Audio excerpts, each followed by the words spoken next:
Hello बच्चों, आपका स्वागत है साइंस जीवी चैनल पे।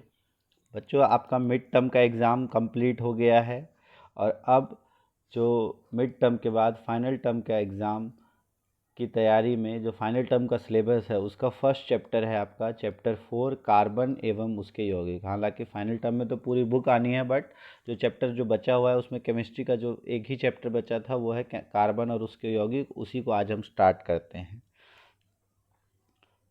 इससे पहले भी के पहले 3 चैप्टर इस चैनल पे आ गए हैं और प्लेलिस्ट में ही हमने दे दिया है। और आपके लिए 100 डेज़ और 100 टॉपिक्स की स्कीम भी चल रही है। उसमें भी जो वीडियो आ रही है उसको भी आप रेगुलर देख सकते हो इसी चैनल पे। तो स्टार्ट करते हैं कार्बन और उसके यौगिक।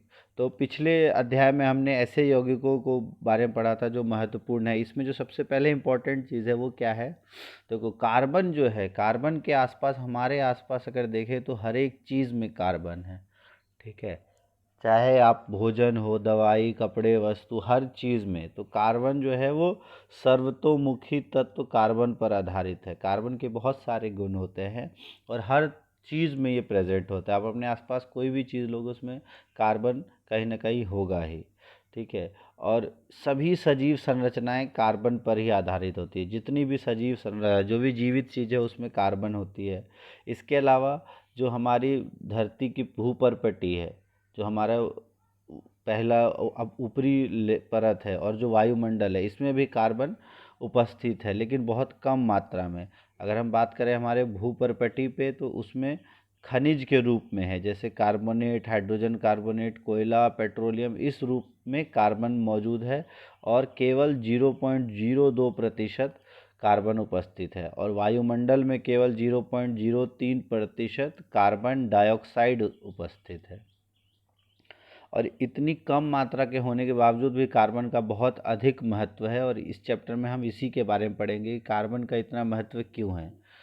तो पिछले चैप्टर में हमने पढ़ा था कि आयनिक यौगिकों के जो गलनांक और क्वथनांक उच्च होते हैं, और वो चाहे विलयन अवस्था हो चाहे गलित अवस्था हो उसमें विद्युत का चालन करते हैं। और ऐसा इसलिए हो पाता है क्योंकि उनमें धनायन और ऋणायन आसानी से बन जाते हैं। लेकिन चैप्टर 2 में आपने पढ़ा होगा कि कार्बन के कुछ यौगिक जो है वो विद्युत के चालक नहीं होते और उनका गलनांक और क्वथनांक भी जो है वो कम होता है। अब यहाँ पे ये एक टेबल दिया हुआ है गलनांक और क्वथनांक का। ये आपका इम्पोर्टेंट एग्जाम में काफ़ी बार इससे क्वेश्चन आ जाता है। जो मीथेन का गलनांक है वो होता है 90 और क्वथनांक होता है 111। गलनांक हम कहते हैं मेल्टिंग पॉइंट, ठीक है, जिस पे कोई भी चीज़ गलने लगे, और इसी को फ्रीजिंग पॉइंट भी कहा जाता है, जब जमना और गलना दोनों एक ही टेम्परेचर पे होता है। और क्वथनांक ये है आपका बॉइलिंग पॉइंट। तो बॉइलिंग पॉइंट जो क्वथनांक है 111 केल्विन। इथेनॉल का होता है 351 केल्विन। क्लोरोफॉर्म का होता है 334 और एसिटिक एसिड का होता है 391। सबसे अधिक एसिटिक एसिड का होता है और ये इनका गलनांक का ऑर्डर है। इथेनॉल का गलनांक 156, क्लोरोफॉर्म का 209 केल्विन और एसिटिक एसिड का 290 केल्विन। ठीक है, अब ऐसा क्यों होता है? अगर हम देखें गलनांक जो है किसी भी परमाणुओं के बीच, गलनांक और क्वथनांक क्यों किसी का कम या ज़्यादा होता है, तो वो परमाणुओं के बीच जो आकर्षण बल उसके ऊपर निर्भर करता है। और इनका कम इसलिए होता है क्योंकि इनके बीच आकर्षण बल प्रबल नहीं है और ये अधिकांशतः विद्युत के कुचालक होते हैं, क्योंकि आयन की उत्पत्ति नहीं कर पाते हैं। ये जो यौगिकों के आबंध है वो आयन की उत्पत्ति नहीं कर पाते। अब कोई भी तत्व आयन की उत्पत्ति कर पाएगा या नहीं, या उसके बारे में हमने उसकी संयोजन क्षमता, संयोजकता, इलेक्ट्रॉन की संख्या, इन सब के ऊपर निर्भर करती है। ठीक है, अब अगर हम कार्बन की बात करें तो कार्बन का परमाणु संख्या कितना है? 6। और इसका अगर हम देखें इलेक्ट्रॉनिक विन्यास तो कार्बन का परमाणु संख्या है 6। शेल जो है KLMN होता है, लेकिन इसमें तो सिर्फ K शेल में 2 इलेक्ट्रॉन होंगे और L शेल में 4 इलेक्ट्रॉन होंगे। तो बाहरी कोश से, अच्छा, जो अष्टक का नियम है वो आपको पता है कि बाहरी कोश को पूरी तरह से भर देने तथा उत्कृष्ट गैस विन्यास को प्राप्त करने की प्रवृत्ति के आधार पर इसकी अभिक्रियाशीलता समझा जाता है। हर तत्व चाहता है कि वो उत्कृष्ट गैस विन्यास को प्राप्त करे। और अगर दो उसके शेल हैं तो वो कोशिश करेगा कि आउटर ऑर्बिटल में या तो 8 हो जाए या चारों निकल जाए, ताकि जो उत्कृष्ट गैस विन्यास है वो प्राप्त हो जाए। तो आयनिक यौगिक बनाने वाले तत्व सबसे बाहरी कोश से इलेक्ट्रॉन प्राप्त करते हैं या उनको ह्रास करते हैं, मतलब उनको छोड़ देते हैं। कार्बन के बाहरी कोश में, जैसा कि हम पढ़ रहे हैं, कार्बन के बाहरी कोश में 4 इलेक्ट्रॉन है और उत्कृष्ट गैस विन्यास प्राप्त करने के लिए इसको 4 इलेक्ट्रॉन या तो प्राप्त करना होगा या खोना होगा।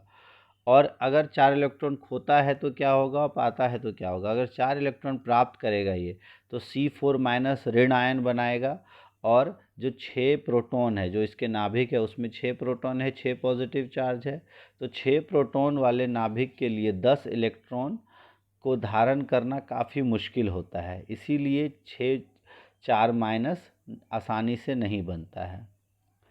और 6 अगर हम 4 इलेक्ट्रॉन ये दे दे और सिर्फ 2 बन जाए, 2 भी एक हीलियम का होता है ना नोबल गैस, और जो 2 और 8 10 मिला के हो जाता है नियॉन का, तो नियॉन भी एक उत्कृष्ट गैस है, हीलियम भी एक उत्कृष्ट गैस है। तो नियॉन बनने के लिए इसको 4 लेना पड़ेगा, तो C4 माइनस बनाना पड़ेगा, और हीलियम के लिए इसको C4 प्लस बनाना पड़ेगा। इसके लिए 4 इलेक्ट्रॉन इसको देने पड़ेंगे, और 4 इलेक्ट्रॉन को खोकर प्रोटॉन वाले नाभिक में केवल 6 प्रोटॉन वाले नाभिक में केवल 2 इलेक्ट्रॉन का कार्बन धनायन बनाने के लिए अत्यधिक ऊर्जा की आवश्यकता होगी, जो कि दोनों चीज़ें अवेलेबल नहीं होती। इसी कारण से ये ना ही तो C4 प्लस बनाता है, ना ही C4 माइनस बनाता है। कार्बन जो है वो अन्य परमाणुओं या अन्य तत्वों के परमाणुओं के साथ इलेक्ट्रॉन की साझेदारी करता है, और इलेक्ट्रॉन की साझेदारी करके अपनी समस्या को सुलझा लेता है। ठीक है, इलेक्ट्रॉन की साझेदारी करके और भी तत्व, सिर्फ कार्बन ही नहीं, और भी तत्व इलेक्ट्रॉन की साझेदारी करके अणु बनाते हैं। जैसे हाइड्रोजन जो है वो हाइड्रोजन के साथ साझेदारी करके अणु बनाता है, ऑक्सीजन ऑक्सीजन के साथ साझेदारी करके अणु बनाता है। ये ध्यान रखना कि जो साझेदारी होती है वो सिर्फ किन में होती है, अधातुओं में होती है। अधातु ही आपस में साझेदारी करते हैं, क्योंकि इन्हीं के पास इलेक्ट्रॉन की कमी होती है। जो धातु हैं उनके पास इलेक्ट्रॉन अधिक होते हैं। ठीक है, जो नौ उत्कृष्ट गैस विन्यास है उनसे अधिक इलेक्ट्रॉन होता है, तो वो उनको छोड़ना होता है 1-2 इलेक्ट्रॉन, लेकिन इनके पास कमी होती है, तो इसीलिए ये क्या करते हैं, सहसंयोजी आबंध। तो इलेक्ट्रॉन की साझेदारी की जाती है और दोनों परमाणुओं के बाहरी कोश के ही होते हैं, और परमाणु उत्कृष्ट गैस विन्यास की स्थिति को प्राप्त करते हैं। अब कार्बन से पहले हम बाकी को देखते हैं। जैसे हाइड्रोजन की हमने बात की, H2, तो हाइड्रोजन में एक इलेक्ट्रॉन है, यहाँ एक इलेक्ट्रॉन है हाइड्रोजन के परमाणु में, ये दोनों मिलकर बनता है H2। इससे इसको 2 इलेक्ट्रॉन प्राप्त हो गए, यहाँ से इसको 2 इलेक्ट्रॉन प्राप्त हो गए, तो दोनों के ये दोनों साझेदारी वाले इलेक्ट्रॉन ने दोनों को उत्कृष्ट गैस विन्यास प्राप्त करा दिया। तो ये अणु हाइड्रोजन का है, इसकी परमाणु संख्या 1 होती है, K कोश में 1 इलेक्ट्रॉन, और इसको भरने के लिए 1 और इलेक्ट्रॉन की आवश्यकता होती है। तो इसलिए हाइड्रोजन के 2 परमाणु अपने इलेक्ट्रॉन की साझेदारी करके हाइड्रोजन का अणु बनाते हैं, और ये किसका हाइड्रोजन का अणु बन जाता है, तो किसका, ये हीलियम का इलेक्ट्रॉनिक विन्यास प्राप्त कर लेते हैं, जिसके K कोश में 2 इलेक्ट्रॉन होते हैं। संयोजकता इलेक्ट्रॉन को दर्शाने के लिए हम बिंदुओं का उपयोग कर सकते हैं या क्रॉस का। ठीक है, या तो बिंदु या क्रॉस, आप इलेक्ट्रॉन को दर्शाने के लिए क्रॉस या बिंदु दोनों का इस्तेमाल कर सकते हो। और इस जो ऐसी आकृति होती है, इसको सबसे पहले लुईस नाम के वैज्ञानिक ने बनाया था, इसलिए इसको लुईस डॉट संरचना डॉट लुईस डॉट संरचना भी कहा जाता है, या इसको आप कह सकते हो लुईस बिंदु संरचना भी कह सकते हो। इलेक्ट्रॉन, अब इसी तरह से इलेक्ट्रॉन के जो सहभागी युग्म है हाइड्रोजन के 2 परमाणुओं के बीच कि 1-1 इलेक्ट्रॉन की साझेदारी है, तो उसको हम इस तरह से भी दिखा सकते हैं, एक सिंगल आबंध से। ठीक है, तो इस आबंध को, जो ये आबंध जो इलेक्ट्रॉन की साझेदारी से बनता है, इसको कहा जाता है सहसंयोजी आबंध। और हाइड्रोजन में 2 परमाणुओं के बीच एक रेखा के द्वारा हम इसे व्यक्त कर सकते हैं। तो 1 इलेक्ट्रॉन की साझेदारी होगी तो एक रेखा के द्वारा इसका हम बना सकते हैं। इसी तरह से क्लोरीन, क्लोरीन में भी क्या है, क्लोरीन और क्लोरीन, इसमें भी 1 इलेक्ट्रॉन की साझेदारी होती है, क्योंकि इसके पास पहले से 7 इलेक्ट्रॉन्स होते हैं, इसको सिर्फ 1 इलेक्ट्रॉन चाहिए, तो 6 इलेक्ट्रॉन्स इसके बच गए। 1 इलेक्ट्रॉन्स के साथ ही साझेदारी करके इस तरह से Cl2 बना देता है। ठीक है, ऑक्सीजन की अगर हम बात करें, तो ऑक्सीजन में आउटर मोस्ट ऑक्सीजन की अगर हम बात करें, तो उसका इलेक्ट्रॉनिक विन्यास 2 और 6, K शेल में और L में होते हैं 6। इसको 2 इलेक्ट्रॉन चाहिए उत्कृष्ट गैस विन्यास प्राप्त करने के लिए। तो 2 इलेक्ट्रॉन के लिए ये ऑक्सीजन के साथ ही 2 इलेक्ट्रॉन की साझेदारी करके ये O2 बना देता है। ठीक है, O2 अणु में 2 ऑक्सीजन के जो इलेक्ट्रॉन्स है वो आपस में बॉन्ड बनाते हैं और इसको आप O डबल बॉन्ड O इस तरह से भी लिख सकते हो। ये हो जाता है O2। तो अष्टक पूरा करने के लिए 2 इलेक्ट्रॉन की आवश्यकता होती है ऑक्सीजन को, और ऑक्सीजन के प्रत्येक परमाणु ऑक्सीजन के अन्य परमाणुओं के साथ 2 इलेक्ट्रॉन की साझेदारी करता है और इसको हम कहते हैं द्विआबंध। ठीक है, और 2 परमाणुओं के बीच बने 2 इलेक्ट्रॉनों के साथ जब सहभागी युग्म प्राप्त होते हैं तो उसे द्विआबंध कहते हैं। तीसरा है, इसी तरह से अगर हम जल की बात करें, जल के अणु को अगर आप चित्रित कर सकते हो तो जल में क्या है, 2 हाइड्रोजन होते हैं, 1 ऑक्सीजन। आपको पता है ऑक्सीजन को 1 हाइड्रोजन यहाँ बॉन्ड बनाएगा और 1 हाइड्रोजन यहाँ, तो ऑक्सीजन के 8 पूरे हो गए और इस हाइड्रोजन के भी 2 पूरे हो गए, इस हाइड्रोजन के भी 2। ये तो आबंध वाला बनाया, आप इलेक्ट्रॉन डॉट स्ट्रक्चर इजीली बना सकते हो। अगला है ऑक्सीजन के परमाणु एवं हाइड्रोजन के 2 परमाणु के बीच जो आबंधन की प्रकृति है, यहाँ पर एकल आबंध होगा। ठीक है, नेक्स्ट है नाइट्रोजन के द्विपरमाणुक अणु में कैसा आबंध होगा। तो नाइट्रोजन की परमाणु संख्या है 7, तो इसका इलेक्ट्रॉनिक विन्यास हो जाएगा 2 और 5, तो इसको 3 इलेक्ट्रॉन चाहिए। तो इसलिए 2 नाइट्रोजन आपस में 3 इलेक्ट्रॉन की साझेदारी करके त्रिआबंध या ट्रिपल बॉन्ड बना लेते हैं। अष्टक प्राप्त करने के लिए 3 इलेक्ट्रॉन प्रत्येक परमाणु दे देता है और 3 सहभागी युग्म बनते हैं और इसे हम कहते हैं त्रिआबंध या ट्रिपल बॉन्ड। तो नाइट्रोजन के बीच ट्रिपल बॉन्ड बनता है और जितना ज़्यादा बॉन्ड बनेगा कोई भी जो अणु है वो उतना ही ज़्यादा स्थिर होगा और उतना ही कम अभिक्रियाशील होगा। तो इसी वजह से अगर आपको कहा जाए नाइट्रोजन, N2O2 और H2 तीनों में सबसे कम अभिक्रियाशील कौन है, तो वो नाइट्रोजन है। उससे अधिक अभिक्रियाशील है ऑक्सीजन और फिर हाइड्रोजन। क्यों? क्योंकि इसमें एकल आबंध से जुड़े हैं, ये द्विआबंध से जुड़े हैं और ये त्रिआबंध से जुड़े हैं। अब अमोनिया का सूत्र NH3 है, तो NH3 का अगर हम बनाएं तो अब नाइट्रोजन को 3 चाहिए और हाइड्रोजन को 1 चाहिए, तो 3 हाइड्रोजन अमोनिया के साथ 1 बना लेंगे और 2 इसके पास पहले से इलेक्ट्रॉन बचा हुआ है। तो इस तरह से इसके NH3 का बन जाएगा। और इलेक्ट्रॉन डॉट संरचना बनाना है तो यहाँ पर आप इलेक्ट्रॉन डॉट संरचना बना सकते हो। फिर अब हम इसी तरीके से कार्बन भी बनाता है। कार्बन अलग अलग जो अधातु हैं उनके साथ आबंध बनाता है, जिसमें मुख्य रूप से हाइड्रोजन के साथ वो बनाता है। ठीक है, तो सबसे कार्बन और हाइड्रोजन का सबसे जो सरल यौगिक है वो होता है मीथेन में 1 कार्बन और 4 हाइड्रोजन, क्योंकि कार्बन को अपने 4 इलेक्ट्रॉन चाहिए तो 4 हाइड्रोजन के साथ इसको 4 इलेक्ट्रॉन मिल जाते हैं और ये हर एक हाइड्रोजन के साथ एकल आबंध बना के इस तरीके से CH4, 1 हाइड्रोजन यहाँ, 1 हाइड्रोजन यहाँ, 1 हाइड्रोजन यहाँ, 1 हाइड्रोजन यहाँ। ठीक है, यहाँ पर दोनों के अलग अलग इलेक्ट्रॉन्स को दर्शाने के लिए एक को क्रॉस और एक को डॉट से आप दिखा सकते हो। और मीथेन का इस्तेमाल ईंधन के रूप में होता है। ठीक है, और बायोगैस के रूप में, और जो CNG जिसका फुल फॉर्म होता है संपीड़ित प्राकृतिक गैस, उसका मुख्य घटक होता है ये। और सर्वाधिक सरल यौगिकों में से एक है, इसका सूत्र है CH4। और हाइड्रोजन की संयोजकता 1 है, कार्बन की 4 है, तो 4 संयोजकता इलेक्ट्रॉन इसमें होते हैं। तो हर एक हाइड्रोजन को 1 इलेक्ट्रॉन की साझेदारी करके ये CH4 बनाता है और इससे सभी के उत्कृष्ट गैस विन्यास प्राप्त हो जाता है।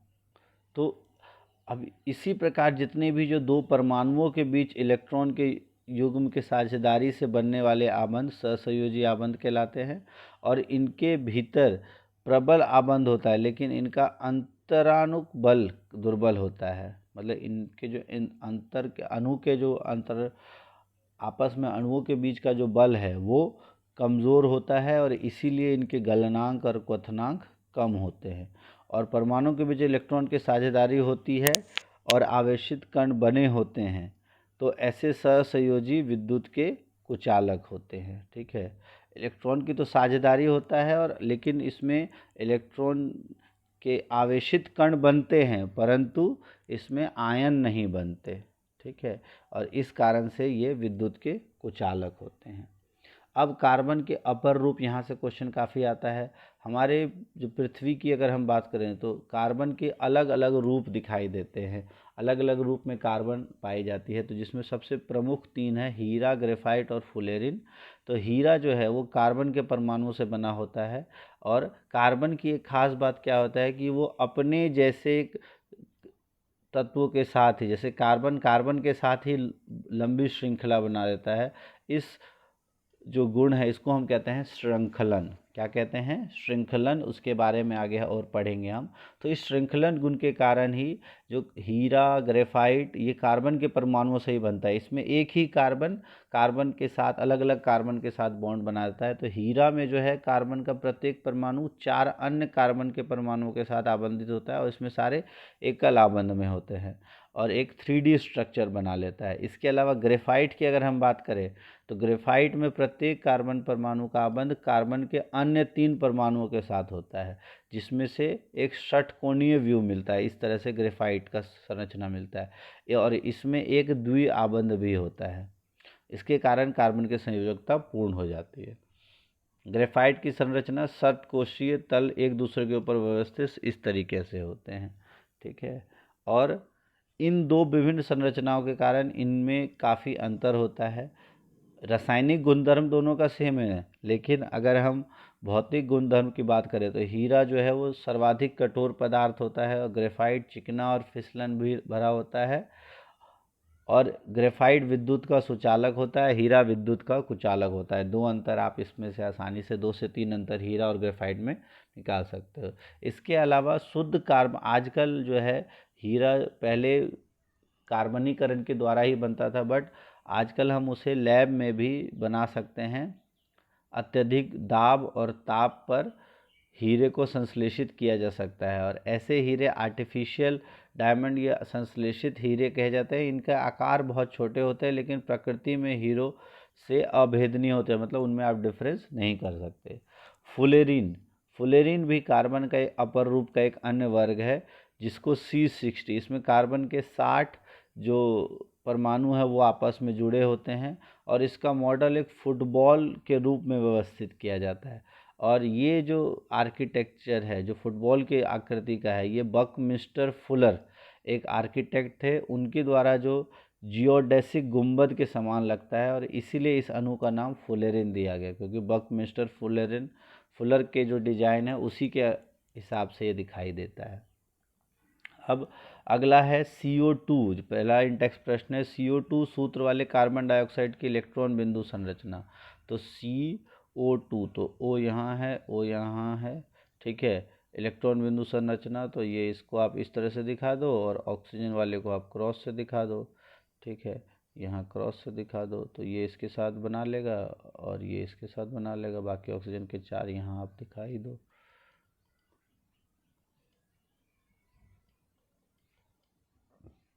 और यहाँ इसके 8, तो ये इसके 4, सॉरी यहाँ तो नहीं आएंगे, इसके यहाँ नहीं होगा, क्योंकि इसके 2 और 2 4 ही होते हैं ना। तो ये सॉरी, यहाँ है आपका C, और ये C के इस तरह से 8 हो जाएंगे, ठीक है। और बॉन्ड बनेगा OC डबल बॉन्ड O, इस तरीके से बन जाता है CO2। अब है सल्फर के 8 परमाणुओं से सल्फर के इलेक्ट्रॉन बिंदु संरचना क्या होगी। सल्फर के 8 S8, तो इसका किस तरीके का होता है? तो इसका होता है इस तरीके का, क्राउन शेप्ड, ठीक है।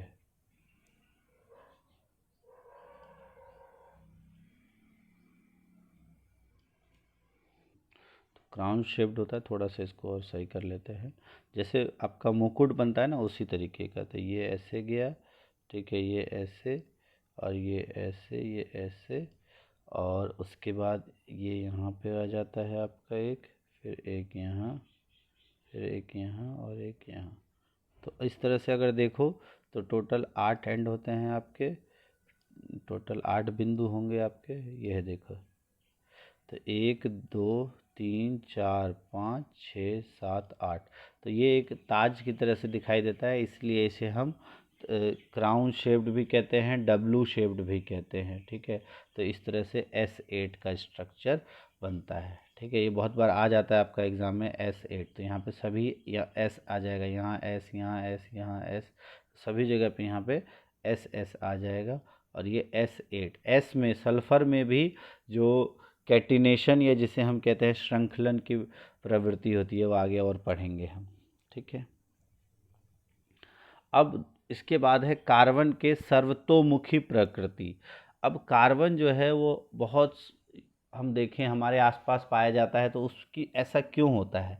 अगर हम अपने आसपास देखें कार्बन यौगिकों की गणना करें तो लगभग कई मिलियन कार्बन यौगिक है, और अन्य सभी तत्वों के यौगिक को एक साथ रखने पर इनके यौगिक उन सब से कहीं अधिक होता है। तो कार्बन में ऐसा क्यों होता है?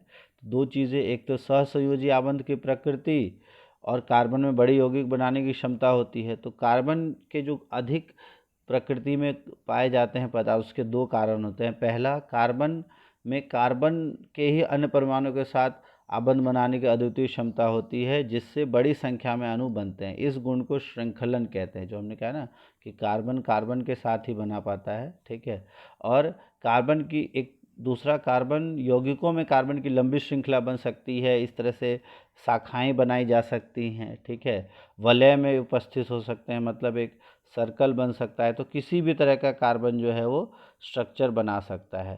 तो इस वजह से कार्बन के बहुत सारे यौगिक पाए जाते हैं। साथ में ही कार्बन एक आबंध भी बना सकता है, दो आबंध, त्रिआबंध से जुड़ सकता है। और कार्बन का परमाणुओं के बीच एक आबंध से जुड़े कार्बन, जहाँ पर सिर्फ सारे कार्बन एकल आबंध से जुड़े हैं, ऐसे यौगिक कहलाते हैं संतृप्त यौगिक। और जहाँ द्वि या त्रिआबंध, डबल या ट्रिपल बॉन्ड होता है, वो कहलाता है असंतृप्त यौगिक। और कार्बन यौगिकों में श्रृंखलन का जो गुण है वो और भी किसी तत्व में, जितना कार्बन में पाया जाता है वो और किसी में नहीं पाया जाता। सिलिकॉन में भी पाया जाता है, लेकिन वो सिर्फ हाइड्रोजन के साथ यौगिक बनाते हैं, और वो भी 7 या 8 परमाणु तक ही श्रृंखला बना सकते हैं। इसके क्योंकि वो अधिक अभिक्रियाशील होता है, और कार्बन कार्बन आबंध जो है वो अधिक प्रबल होता है, क्योंकि वह स्थायी होता है। ठीक है, और अनेक कार्बन परमाणुओं के साथ आपस में जुड़ सकते हैं। तो एक तो ये कारण हो गया। दूसरा, कार्बन की संयोजकता 4 होती है, ये 4 अन्य परमाणुओं के साथ जुड़ सकते हैं, जैसे oxygen, hydrogen, nitrogen, sulphur, chlorine और अन्य तत्वों के साथ कार्बन के यौगिक बनते हैं, और इसी विशेष गुण वाले यौगिक बनते हैं। और एक अणु में कार्बन के अतिरिक्त उपस्थित तत्व पर जो है, कार्बन के अलावा जो तत्व हैं वो उसमें एक विशेष गुण को प्रदान करते हैं। अच्छा, अन्य तत्वों के साथ कार्बन के जो बनाए गए आबंध है वो बहुत प्रबल होते हैं, और जो यौगिक है वो बहुत ज़्यादा स्थायी होते हैं। और कार्बन द्वारा प्रबल आबंधों के निर्माण के कारण ही इसका आकार छोटा भी होता है। और इलेक्ट्रॉन के जो छोटा आकार होने से क्या है कि इलेक्ट्रॉन को जो नाभिक है वो मजबूती से पकड़े रहता है, और बड़े अगर परमाणु है तो उनके आबंध कमज़ोर होते हैं, क्योंकि नाभिक से दूरी बढ़ जाती है। अब कार्बनिक यौगिक, जिसे हम एक इंग्लिश में ऑर्गेनिक कंपाउंड्स कहते हैं, ये आप ध्यान रखना। ठीक है, ऑर्गेनिक कंपाउंड ये एक आपका केमिस्ट्री है, उसका एक अलग टॉपिक भी है ऑर्गेनिक कंपाउंड। तो कार्बन में पाए जाने वाले दो विशिष्ट गुण, चतुसंयोजकता मतलब 4 बॉन्ड बनाने की प्रवृत्ति, और श्रृंखलन, इन दो गुणों के कारण कार्बन के बहुत सारे यौगिक पाए जाते हैं। और अनेक अकार्बनिक परमाणु तथा परमाणु के विभिन्न समूह कार्बन के साथ जुड़े होते हैं। और अगर हम देखें, मूल रूप से ये प्राकृतिक पदार्थों से ही प्राप्त किया जाता है। तो पहले ऐसा समझा गया क्योंकि ये प्राकृतिक पदार्थ या ऑर्गेनिक कंपाउंड में ही, ऑर्गेनिक चीज़ों में मिलता है, इसीलिए इसका नाम ऑर्गेनिक कंपाउंड रखा गया। तो इसीलिए कार्बन यौगिक को समझा गया कि ये सिर्फ सजीवों में मिलते हैं, ऑर्गेनिज्म में मिलने वालों को कार्बन ऑर्गेनिक कंपाउंड कह देते हैं या कार्बनिक यौगिक कहते हैं। लेकिन बाद में कहा गया कि ये उनके संश्लेषण के लिए जीवन शक्ति आवश्यक है। कार्बन के जो यौगिक है वो बनाने के लिए जीवन शक्ति आवश्यक है, क्योंकि ये सभी जीवित चीज़ों में मिलते थे। तो इसको बाद में 1828 में एक वैज्ञानिक हुए, फ्रेडरिक होलर ने अमोनियम साइनेट से यूरिया बना दिया। यूरिया एक आपका कार्बनिक यौगिक है, और ये अमोनियम साइनेट से बना दिया लैब में। तो इससे पता चला कि ये जो है कार्बनिक यौगिक बनाने के लिए जीव शक्ति की आवश्यकता नहीं है। लेकिन कार्बाइड, कार्बोनेट और बाइकार्बोनेट लवणों के अतिरिक्त बाकी सभी कार्बन जो है वो किसके अंतर आता है, कार्बन रसायन, या जिसे हम ऑर्गेनिक केमिस्ट्री कहते हैं, उसके अंतर्गत हम इसे पढ़ते हैं। तो फ्रेडरिक होलर का आप नाम ध्यान रख लेना, यहाँ से क्वेश्चन आ जाता है। फिर अभी हमने पढ़ा संतृप्त और असंतृप्त कार्बन यौगिक। तो ऐसे कार्बन यौगिक जो सिर्फ एकल आबंध से जुड़े हों, या तो कार्बन के साथ या किसी और के साथ भी, अगर जैसे हाइड्रोजन के साथ भी जुड़े हैं तो सिर्फ एकल आबंध से जुड़े हैं, तो ऐसे यौगिक कहलाते हैं संतृप्त हाइड्रोकार्बन। और ये ध्यान रखना, ये सिर्फ कार्बन के साथ ही एकल आबंध देखते हैं हम। अगर मान लो ये कार्बन के साथ ऑक्सीजन जुड़ा हुआ है लेकिन बाकी सारे कार्बन है, तो वो संतृप्त आएगा या नहीं आएगा, तो उसमें अभी आगे हम देखते हैं, तब आपको ये क्लियर हो जाएगा। ठीक है। अब एक कार्बन का अगर हम बात करें, एक कार्बन वाले को हमने कहा था जो CH4 मीथेन बना था। अगर हम दो कार्बन के अणु बनाते हैं जिसमें सभी, अब दो कार्बन है और कार्बन के अलावा बाकी सभी जगह हम क्या रख देते हैं, हाइड्रोजन। अब एक कार्बन को 4 आबंध बनाने हैं, एक आबंध इसने इसके साथ बनाया, तो बचा कितना, 3। तो इस 3 हाइड्रोजन के साथ इसके आबंध बना देते हैं। इसी तरह से इसके भी जो है 3 आबंध के हाइड्रोजन के साथ बन जाते हैं, एक एक एक। तो इस तरह से इसका टोटल 2 कार्बन हो गए और 6 हाइड्रोजन हो गए। तो इसका जो सूत्र हो गया C2H6। ठीक है। तो संतृप्त में आप सिंगल बॉन्ड सभी के साथ हम हाइड्रोजन जोड़ देते हैं और कार्बन परमाणुओं के एक आबंध आपस में जोड़ा जाता है और बाकी जगह हम हाइड्रोजन के परमाणुओं का उपयोग करते हैं। ठीक है। और प्रत्येक कार्बन की 3 संयोजकता असंतुष्ट है और इसमें सभी के साथ हमने हाइड्रोजन को जोड़ दिया। इस तरह का हम इसका जोड़ देते हैं और ये संतृप्त कार्बन में होता है। इसे हम कहते हैं एथेन। जो 2 कार्बन है उसको कहा जाता है एथेन। एक कार्बन वाले को कहा गया था मेथेन, 2 कार्बन वाले को कहते हैं एथेन। इसी तरह से प्रोपेन, ये भी एक संतृप्त कार्बन है। ये ध्यान रखना, जो भी संतृप्त कार्बन की सीरीज है इसको हम कहते हैं, आगे पढ़ेंगे, एल्केन कहते हैं। ठीक है। क्या कहते हैं, एल्केन। जिसमें अगर एक कार्बन है तो उसे हम कहते हैं मीथेन, 2 कार्बन है तो इथेन, 3 कार्बन है तो प्रोपेन, 4 है तो ब्यूटेन। ठीक है। और प्रोपेन की संरचना क्या होती है, इसका सूत्र होता है C3H8। तो इसमें 3 कार्बन आपस में जुड़े हैं, C और C। अब इन सब के अलावा बाकी जगह आप हाइड्रोजन जोड़ दो, तो यहाँ पर देखो इसके 3 बचे हुए हैं तो 3 हाइड्रोजन जुड़ जाएंगे। ठीक है। इसके 2 बचे हैं तो यहाँ 2 हाइड्रोजन जुड़ जाएंगे। इसके भी 3 बचे तो यहाँ 3 हाइड्रोजन जुड़ जाएंगे। तो टोटल फार्मूला अगर आप देखो तो क्या हो गया, 3 कार्बन और 8 हाइड्रोजन। तो ये हो गया प्रोपेन की संरचना। तो इस तरह से जो भी आबंध बन रहे हैं ये सभी एकल आबंध है में जुड़े हुए हैं, इसीलिए ये क्या कहलाते हैं, संतृप्त यौगिक। और ये यौगिक अधिक अभिक्रियाशील नहीं होते, क्योंकि पहले से संतृप्त है तो ये जल्दी अभिक्रियाशील नहीं होना चाहते। फिर अब असंतृप्त क्या होते हैं, ये अब आज के लिए इतना ही करते हैं क्योंकि ज़्यादा लंबा टॉपिक हो जाएगा। असंतृप्त हाइड्रोकार्बन हम अगली क्लास में पढ़ेंगे। अगर आपको ये अच्छी लगी हो वीडियो तो लाइक ज़रूर कर दो वीडियो को, और कमेंट ज़रूर करना कि आपको समझ में आया या नहीं, और कोई डाउट है तो कमेंट बॉक्स में लिख सकते हो। Thanks for watching science JV।